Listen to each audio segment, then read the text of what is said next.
Hello दोस्तों, स्वागत है आपका अंश एजुकेशन एकेडमी में।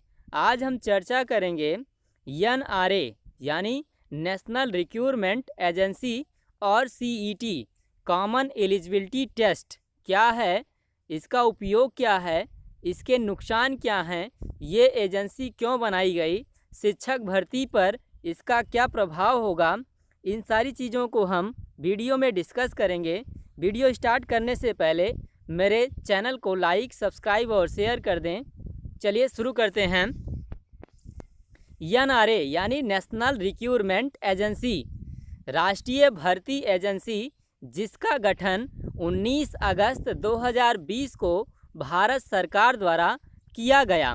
सीईटी यानी कॉमन एलिजिबिलिटी टेस्ट, साझा पात्रता परीक्षा, भारत में होने वाले सभी प्रीलिम्स का एग्ज़ाम अब common eligibility test group B and group C level के जितने भी एग्ज़ाम हैं वो एनआरए के तहत किए जाएंगे। एनआरए उनका एग्ज़ाम कराएगी। एनआरए यानी नेशनल रिक्रूटमेंट एजेंसी का काम है आरआरबी। इसके तहत RRB, SSC, IBPS, group B and C, non technical and non gazetted के जितने भी exam RRB, SSC, IBPS, group B and C करवाते थे, अब एनआरए के तहत कराए जाएंगे। एनआरए प्रीलिम्स का एग्ज़ाम एनआरए कराएगी। इसके बाद सेकंड स्टेज का exam RRB, SSC, IBPS, group B या उस डिपार्टमेंट आयोजित करेगा। इसके तहत 2.5 करोड़ अभ्यर्थी वर्तमान में हैं। सीईटी से 5% अभ्यर्थी कम होंगे। एनआरए को 2021 से लागू किया जाएगा। CET common eligibility test, common eligibility test के तहत रेल मंत्रालय, वित्त मंत्रालय, एसएससी, आरआरबी, आईबीपीएस के प्रतिनिधि एनआरए में शामिल होंगे।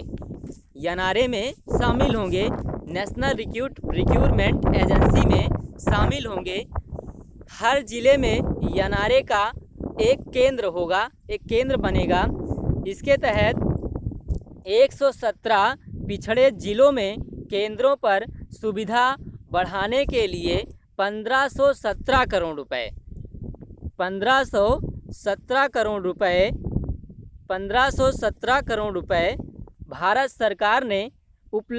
भारत सरकार की तरफ से उपलब्ध कराए जाएंगे। हर जिले में एनआरए अपना एक केंद्र स्थापित करेगा जिससे कि वहां पर एग्ज़ाम कराए जा सकें। आगे देखेंगे CET common eligibility test. Common eligibility test जो है कंप्यूटर आधारित परीक्षा होगी। कैसी परीक्षा होगी? कंप्यूटर आधारित परीक्षा होगी, यानी कंप्यूटर पे एग्ज़ाम कराए जाएंगे। पाठ्यक्रम, इसके तहत पाठ्यक्रम गणित, सामान्य ज्ञान, तर्क शक्ति, अंग्रेजी, हिंदी आदि जैसे सब्जेक्ट आएंगे। ये परीक्षा 12 भाषाओं में संपन्न होगी। 8वीं अनुसूची के अनुसार ये 12 भाषाओं में ये परीक्षा आयोजित की जाएगी। इस परीक्षा की वैधता 3 वर्ष के लिए होगा, यानी एक बार सीईटी पास करने पर 3 साल के लिए वैलिड माना जाएगा कैंडिडेट को।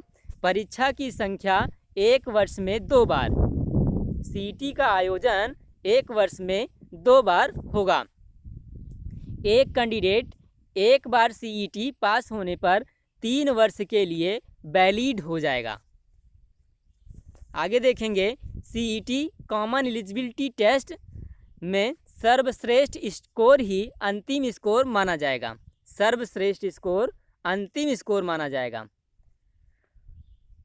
इसकी कोई सीमा नहीं है, कट ऑफ निर्धारित नहीं है, आयु सीमा निर्धारित, आरक्षित वर्गों के लिए छूट है।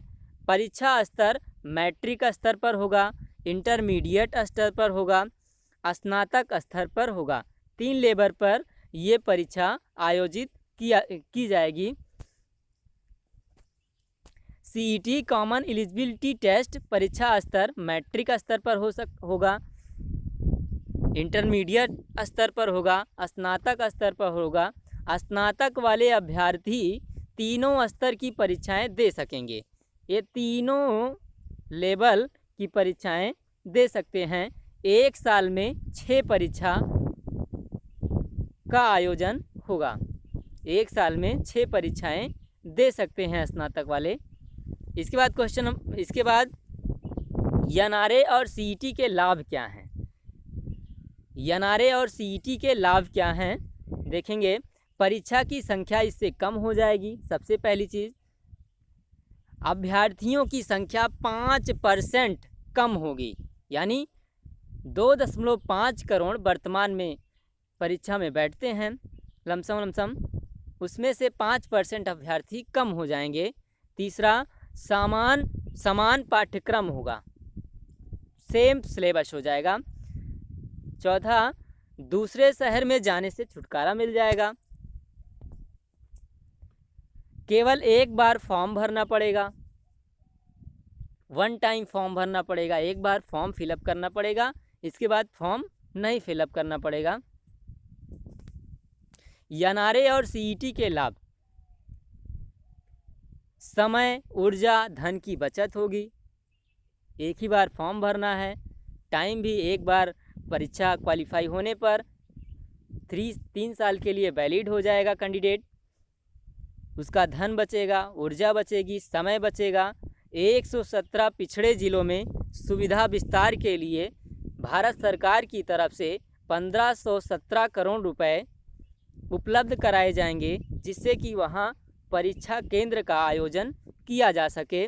ग्रामीण इलाकों के लिए मॉक टेस्ट का आयोजन करेगा CET NRA. SSC, RRB, IBPS केवल मुख्य परीक्षा और साक्षात्कार का आयोजन करेगा। एसएससी मेन परीक्षा और इंटरव्यू का आयोजन करेगा।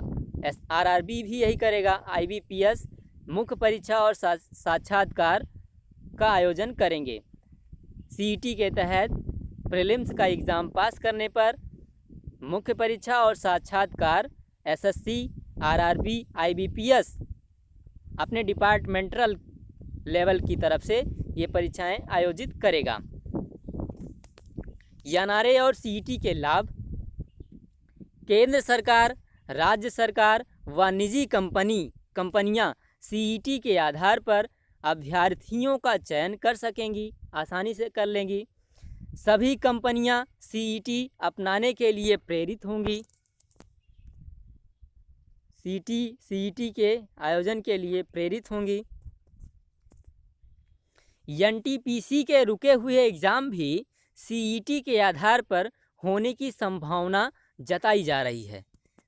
ऐसा लग रहा है कि एनटीपीसी का जो एग्ज़ाम है, रेलवे का जो एग्ज़ाम है, वो भी सीईटी के आधार पर ही संभावना व्यक्त की जा रही है कि वो भी सीईटी के तहत ही कराए जाएंगे, जो कि 2021 में संभावना है।